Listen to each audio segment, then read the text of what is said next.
The Voynich Manuscript is one of the most puzzling artifacts in human history. Named after Wilfrid Voynich, the Polish book dealer who acquired it in 1912, this manuscript has baffled scholars for centuries. Its pages contain an unknown script, accompanied by intricate illustrations of unidentified plants, celestial bodies, and strange biological diagrams. Numerous attempts have been made to decode it, drawing both cryptographic experts and academics into a shared effort to uncover its secrets. So, what exactly is this artifact that the brightest minds over the past 600 years have yet to unravel? The mystery of the Voynich manuscript begins with its physical attributes, which provide the most concrete clues to its history. The book has around 240 pages, mostly made of vellum, a tough writing material derived from animal skin. Vellum was commonly used during the medieval and Renaissance periods because of its durability, smooth surface, and resistance to deterioration. Some pages are made from parchment, suggesting a composition either created over many years or by multiple authors. The manuscript is bound in a plain, unadorned cover with no title that might indicate its purpose. This utilitarian cover makes it seem more like a notebook, a theory supported by the disorganized structure of the text. The manuscript lacks conventional chapters or headings, instead presenting a continuous stream of content. Despite this, experts have used codicological analysis to understand the structure of the manuscript. By examining how the pages were bound and identifying recurring themes, a careful reader can see that the original creator intended for their work to be organized. Essentially, the manuscript seems to be constructed in a systematic way, similar to how a researcher might compile lab notes. While it may appear confusing to a new reader, the author likely knew their intent and the sequence in which it was written. The manuscript appears to be divided into 6 distinct sections: botany, astronomy, astrology, biology, cosmology, and pharmaceuticals, along with pages of continuous text. Each section contains text and illustrations that are neatly aligned and formatted, indicating that the author was not an amateur. However, the unfinished nature of the work is also evident. The manuscript contains many small scribbles and diagrams in the margins, much like a student's notebook. This suggests that the manuscript might not have been completed, possibly still being revised or annotated by the author, or by someone who was given the text to edit. By now, it is probably clear that the reason we can't determine the contents of the Voynich manuscript is because of its text. It is written in an entirely unknown script, using around 30 distinct characters, symbols, and glyphs that do not appear in any other known language. Although the text is written from left to right, similar to many Latin-based languages, it lacks any recognizable grammatical structure or pattern. Just by observing the text, one can see something else. It is visually captivating. The script is elaborate and ornamental, with a focus on symmetry and balance in its geometric designs.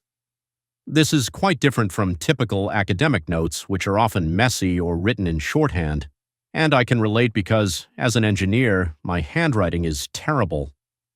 The emphasis on aesthetics in this text is matched by the intricately drawn illustrations on each page. These illustrations feature botanical specimens, astronomical scenes, and biological diagrams of imaginary landscapes to help illustrate the topics covered in the book. The illustrations in the Voynich manuscript, like the text, are skillfully made using a variety of pigments derived from minerals, plants, and insects, indicating that a trained illustrator was involved in its creation at some point. It is evident that experts contributed to the production of the Voynich manuscript, but their identities remain unknown. The history of the Voynich manuscript is complex and full of intrigue, speculation, and mystery. Since its discovery, it has fascinated cryptographers, linguists, and scholars, many of whom have dedicated significant time to trying to decipher its enigmatic content. Despite numerous claims of breakthroughs and partial translations, there is still no clear consensus on its meaning. Through carbon dating analysis, researchers are reasonably confident in dating the manuscript's creation to the late 15th to early 16th centuries. This time frame matches the stylistic features of the manuscript, pointing to a Renaissance-era origin, yet the specific circumstances of its creation remain unclear. Some theories propose that a Renaissance alchemist or a secret society authored the text, based largely on its predominantly scientific content. This theory is plausible, considering that the Renaissance was a period of intense intellectual activity and cultural exchange. Manuscripts were essential in spreading knowledge and ideas throughout Europe, acting as important repositories of wisdom and creativity. The first confirmed mention of the Voynich manuscript appears over a century later, around the beginning of the 17th century, when it emerged at the court of Holy Roman Emperor Rudolf II. Rudolf, a notable supporter of the arts, sciences, and esoteric disciplines, had a deep interest in alchemy, astrology, and the occult. He accumulated an impressive collection of rare manuscripts and artifacts, though the source of the manuscript remains unknown. Regardless, his extensive collection made his court a center for intellectual and mystical pursuits. Renowned figures like Johannes Kepler, Tycho Brahe, and Giuseppe Arcimboldo were drawn to witness his treasures. A trio of researchers were the first to try to decode the manuscript: Bohemian alchemist Georg Beresch, Czech physician Marcus Marci, and German Jesuit scholar Athanasius Kircher. Beresch owned one of the earliest copies of the manuscript and communicated with Marci about its enigmatic contents. When their attempts did not succeed, Marci sought Kircher's help due to his notable expertise in linguistics, cryptography, and esoteric knowledge. Kircher theorized that the manuscript might hold encoded information related to alchemy, magic, or ancient wisdom, but he was ultimately unable to uncover its secrets. Although their early efforts to decipher the Voynich manuscript did not yield results, this trio was instrumental in shaping the direction of Voynich studies and laying the groundwork for the historical interest in the document that later scholars would build upon. Speculators often link the obscure manuscript to prominent occultists from the era, such as English astronomer John Dee, philosopher Francis Bacon, and medium Edward Kelly.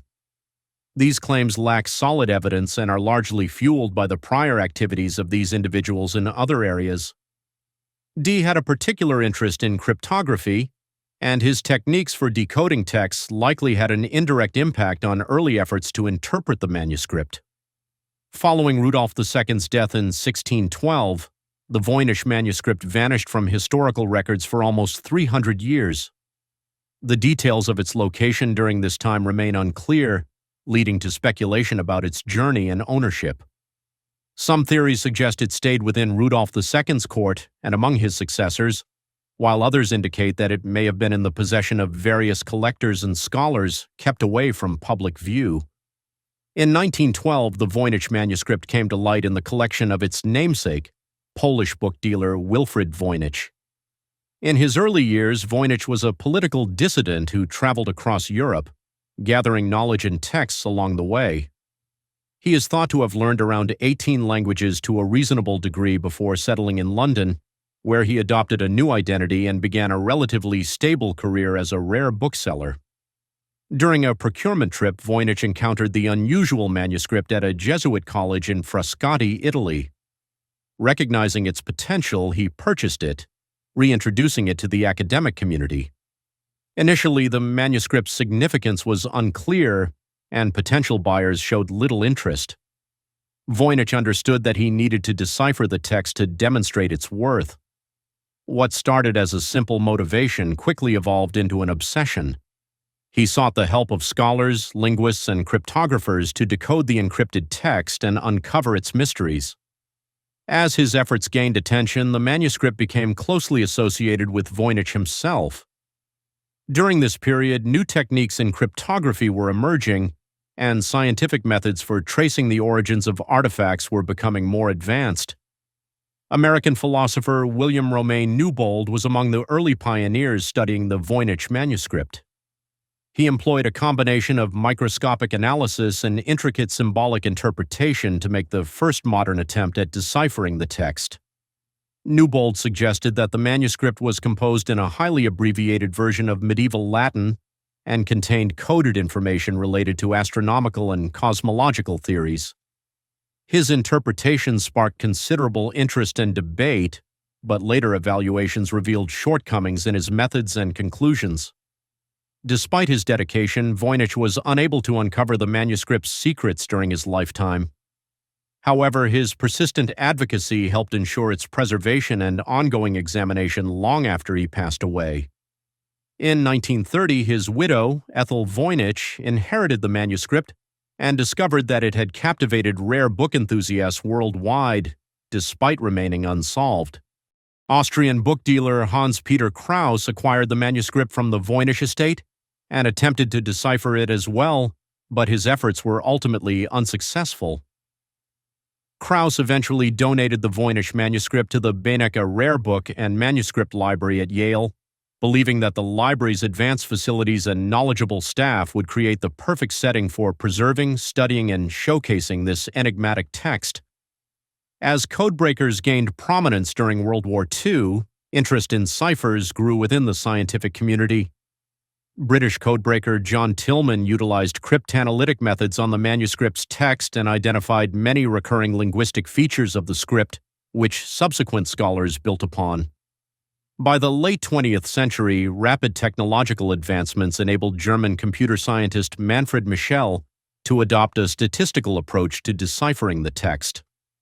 The rise of the Internet opened new avenues for engagement, inviting the entire online community to tackle the puzzle. Dutch computer scientist René Zandbergen carefully scanned the Voynich manuscript and uploaded its contents to a website, providing the tools needed for amateur codebreakers to explore the text. The link to that website will be included in the description. A lineage of researchers has emerged, building on the modest achievements of earlier generations. With fresh perspectives on the text, a more comprehensive multidisciplinary international collaboration is underway. Experts from various fields, including linguistics, cryptography, art history, paleography, botany, astronomy, and computer science, have contributed their insights to speculate on the nature of the Voynich manuscript. For those interested in the details, I recommend exploring their findings on Zandbergen's website. Given the efforts of these talented individuals, what do we actually know about the Voynich manuscript? As mentioned, the manuscript is roughly divided into 6 sections: botany, astronomy and astrology, biology, cosmology, pharmaceuticals, and continuous pages of text that may include recipes, each marked by star-like flowers in the margins. Researchers have primarily inferred this organization from the illustrations, as the script itself remains an enigma. Many believe that, based on historical context and its relationship to the accompanying images, the biological section contains over 100 detailed botanical illustrations, each representing a different plant species, including trees, herbs, flowers, and fruits. While some of these plants are identifiable, many are fantastical in nature. Even the recognized species are often depicted in surreal ways, exaggerating their proportions or blending features from different plants to create chimeric forms. Nevertheless, the accuracy of the botanical illustrations indicates that the manuscript's creators had a profound understanding of plant morphology and taxonomy, and had access to botanical specimens for study and observation. Given its focus on plants, many scholars suggest that the Voynich manuscript serves as a compendium of herbal and pharmaceutical knowledge. It likely contains information about medicinal plants, their properties, and their applications. This perspective aligns with the practices of medieval herbalism and pharmacology, which emphasize the healing potential of natural substances for treating various health issues. If this interpretation is accurate, it could provide us with invaluable insights into medieval pharmacological practices and the transfer of herbal knowledge in pre-modern Europe. However, other significant sections of the manuscript appear to challenge this pharmacological viewpoint. For instance, the astronomy section showcases unrelated concepts, including celestial bodies, constellations, and cosmological phenomena. While the zodiac constellations and planets correspond with known Renaissance period knowledge of space, some of the cosmological models presented are quite perplexing. They illustrate hypothetical theories about the structure of the universe that, as we now understand, are largely incorrect. The manuscript includes images of astronomical instruments such as armillary spheres, astrolabes, and celestial globes, indicating that its creators were aware of the scientific advancements and methods of inquiry of their time. This has led some scholars to theorize that the Voynich manuscript serves as an astronomical treatise that documents observations of celestial phenomena and predictions based on astrological concepts. Historians have linked certain events depicted in the manuscript to real occurrences from the 15th century. However, many events remain unmentioned, and the manuscript also ignores established theories that existed before Galileo. It's possible that the astronomical events illustrated are largely fictional, a notion supported by the third section of the Voynich Manuscript, which focuses on zoology. Although many diagrams in this part accurately depict animal biology, an equal number represent mythical creatures. The unknown plants and unseen astronomical phenomena present challenges in terms of validation. Much of this section appears to be purely imaginative. While one could easily categorize this part as a medical notebook detailing anatomical studies, the creative liberties taken to portray these new creatures raise questions about this interpretation. So far, we have assumed that the Voynich manuscript was created by an educated individual or group who encoded its contents in a cipher for protection, similar to how Da Vinci used mirror writing. But what if the entire manuscript is simply a fabrication? The hoax hypothesis suggests that the Voynich manuscript may have been the result of a hoax in the early 20th century. As interest in antiquities grew throughout the 19th century, many counterfeit artifacts were produced to enhance the owner's prestige or to deceive unsuspecting buyers. Art forgery was widespread, and the falsification of an antique's provenance was also common. Given the manuscript's mysterious and unsolvable nature, supporters of the hoax hypothesis believe it may not even be a cipher, but rather complete gibberish. If this theory holds true, it would indeed be an incredibly elaborate deception. The Voynich manuscript closely resembles medieval documents, from its illustrated style to the materials used in its creation. While carbon dating indicates that the vellum dates back to the 15th century, it's possible that older materials were used to craft a new forgery. The consistency of the script throughout the manuscript suggests that the forger had to create a visually convincing writing system without employing any actual cipher from a known language. Overall, while the hoax hypothesis is purely speculative, it is certainly not the most bizarre theory that has been proposed. The enigmatic nature of the Voynich manuscript has given rise to numerous conspiracy theories. Some have suggested connections to everything from extraterrestrial beings to time travel, and even an ancient Atlantean society. There are even theories proposing that the manuscript describes occult religious practices, though the truth remains uncertain. Given its unique script and the fantastical imagery throughout its pages, it's possible the text pertains to alternative belief systems, or perhaps it is entirely unrelated. Today, we have more tools than ever to uncover the mysteries of the Voynich manuscript. Now housed at Yale University, the original manuscript is being carefully preserved. While it has suffered deterioration over the centuries, resulting in degrading pages and fading ink, protective measures are in place to prevent further damage from light or mishandling. Skilled restorers have also repaired minor tears to help maintain its integrity. With the original text preserved and a wealth of information available online, anyone interested can explore the manuscript and share their thoughts on its content. However, despite the application of advanced cryptographic methods, the Voynich manuscript remains undeciphered, making it feel like a daunting challenge. Its mysterious script, intricate illustrations, and obscure origins continue to intrigue scholars and enthusiasts alike. Countless hours have been devoted to deciphering its contents, and as research and technology progress, the pursuit of unlocking the secrets of the Voynich manuscript endures, offering the potential for new insights into one of history's greatest puzzles. Despite the challenges, the fascination with the Voynich manuscript endures. Researchers from various fields collaborate, sharing insights and theories about the text and its purpose. Each new attempt at deciphering the manuscript opens a door to fresh ideas and interpretations. Some scholars focus on the possibility that the manuscript is a form of coded knowledge, perhaps a guide for herbalists or alchemists in the medieval period. Others propose it may serve a more esoteric purpose, potentially related to the occult or spiritual practices. One of the most engaging theories suggests that the manuscript may have been created as a hoax or an elaborate puzzle intended to intrigue and perplex future generations. This idea aligns with the nature of many artifacts from the 19th century, a time when curiosity about the past surged and the market for unusual items thrived. The manuscript's mysterious origins and its intricate artwork lend credibility to this theory, as the combination of art and text might have been designed solely to captivate audiences rather than convey genuine information. As technology advances, modern tools like machine learning and AI are being employed to analyze the manuscript's text in new ways. Researchers are exploring patterns and structures that may have gone unnoticed in previous analyses. This ongoing study could eventually yield breakthroughs in understanding the manuscript's content and significance. In addition, the Voynich manuscript has become a cultural phenomenon, inspiring works of fiction, documentaries, and art. Its allure continues to spark the imagination of people around the world, drawing them into the quest for knowledge.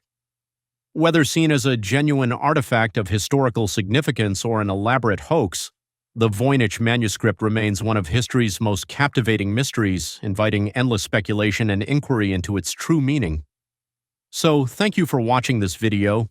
If you enjoyed watching it, give it a thumbs up and subscribe for more content like this.